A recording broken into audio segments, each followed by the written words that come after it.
আমি যখন বানসারা শুটিং করতে গিয়েছিলাম আমি প্রচন্ড এনজয় করেছি, কারণ ওখানে কোনো নেটওয়ার্ক ছিল না, কেউ জ্বালায়নি আমাকে।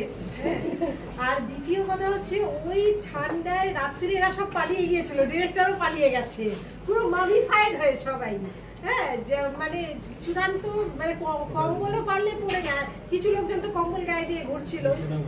আমি তার মধ্যে একটা পাতলা শাড়ি পরে জলে ভিজে সারা রাত ধরে শুটিং করেছি। প্রায় প্রত্যেকটা দিন কতদিন ছিলাম, 12 দিন না? হ্যাঁ, আমি 12 দিন ছিলাম। তো সব মিলিয়ে আমরা খুব মজা করেছি এবং আজকে আমার লাস্ট ডে, আজকে আমার র্যাপ আপ। সুতরাং আমি থ্যাংক ইউ বাবা, আমি তোকে কতবার না বলেছি। আচ্ছা, প্রথমে দিদি কিন্তু ফার্স্ট টাইম বলে যে পাত্তাই দিচ্ছে না, বলছে যে আমি শুটিং এ আছি, পাত্তা দিচ্ছে না। আমি বললাম তুমি শোনো, 3 মিনিট আমরা টাইম দাও, ব্যস্তর মধ্যে বল। পুরো স্টোরিটা শোনার পর দিদি বাড়িতে আমাকে ডেকেছে স্টোরি। তোমার স্টোরি কেমন লেগেছে? দারুণ দারুণ, এবং পিঙ্কি আমাকে ব্রিফ করেছিল, আমার খুব ভালো লেগেছিল। তখন আমার মনে হয়েছিল যে এই ছবিটা করা